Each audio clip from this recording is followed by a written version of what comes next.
There was a moment, a single play, that feels like a crack in the very foundation of NBA history. Derrick rose, quite literally, to the peak of his profession. In the 2010-11 season, he became the youngest MVP in league history at just 22, leading the Chicago Bulls to their first Eastern Conference Finals since the final days of the Jordan dynasty. The Bulls weren't just good, they were legitimate contenders, blending suffocating defense with Rose's slashing, fearless scoring. Their offense with him on the floor was elite, and Chicago played with a swagger that said, "We can take this all the way." Then came April 28, 2012, Game 1 of the first round against the Philadelphia 76ers.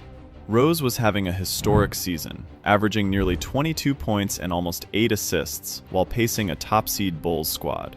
Then, driving to the basket with the game in hand, his left knee betrayed him. Holding on to his knee and down. He was flying and he came down wrong on the left foot. Now, whether it was an ankle or a knee, I do not know. A torn ACL.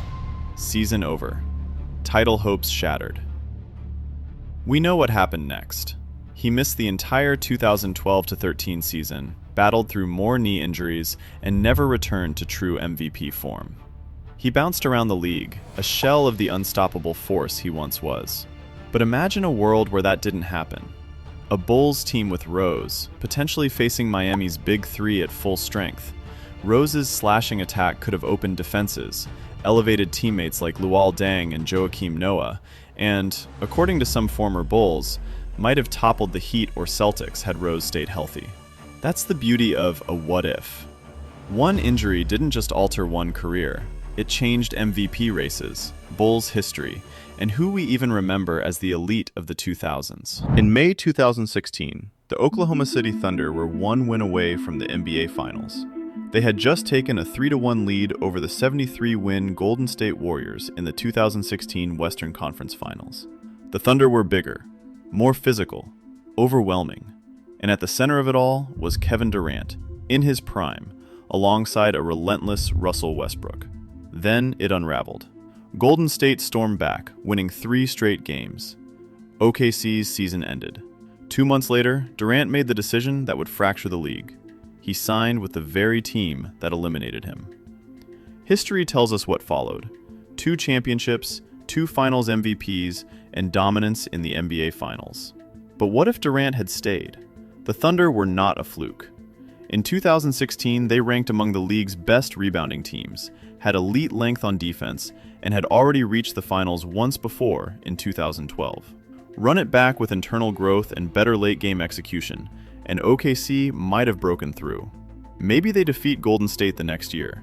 Maybe they're the dynasty. Maybe Westbrook never leaves. Maybe the entire power balance of the 2000s shifts. Instead of the Warriors defining the era, it could have been Oklahoma City. 1 Game 6, 1 offseason, 1 decision, and the entire decade bends differently. May 12th, 2019. Game 7 of the 2019 Eastern Conference Semifinals. Score tied.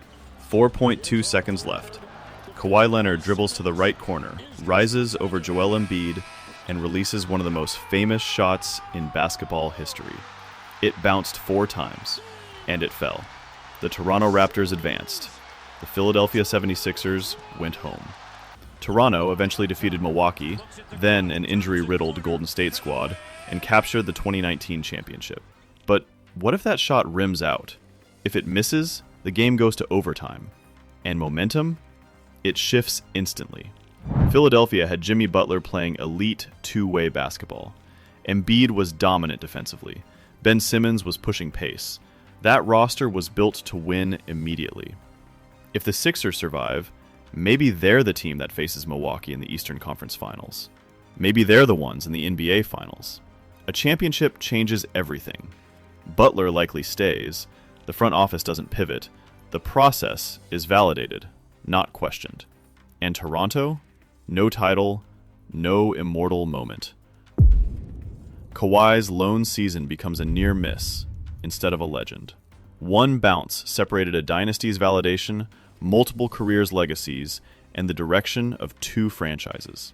4 bounces created history. One different spin rewrites it. December 2011. The deal was done.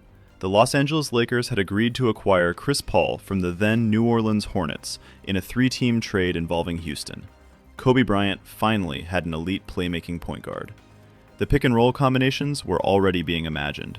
Late-game offense? Solved. Then the league stepped in.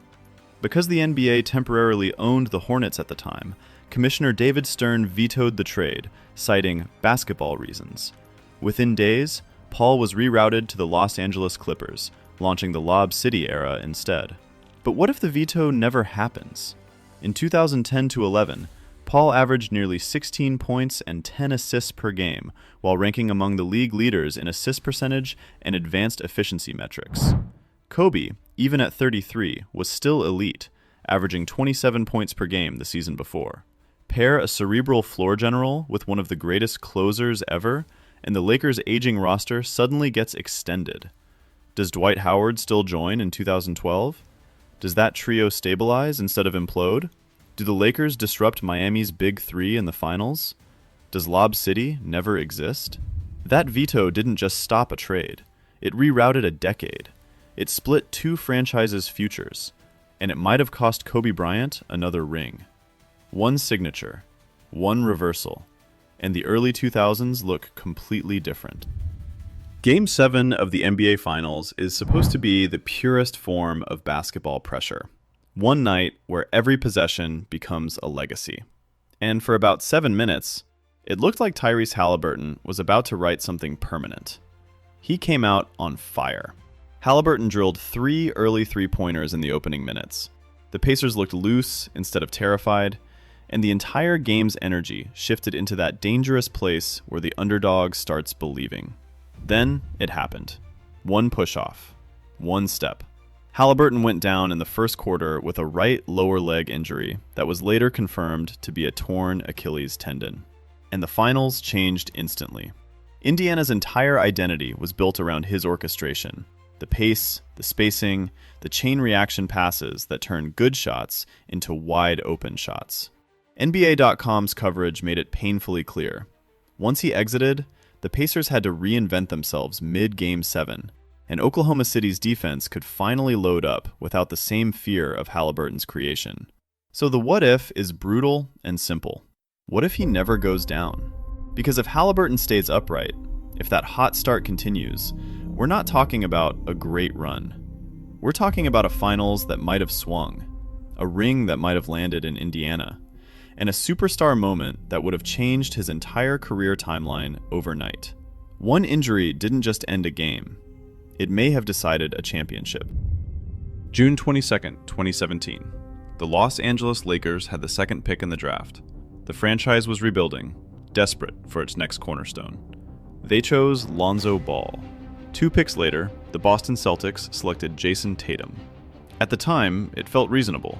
Lonzo was a 6'6" playmaker with elite vision, coming off a dominant UCLA season.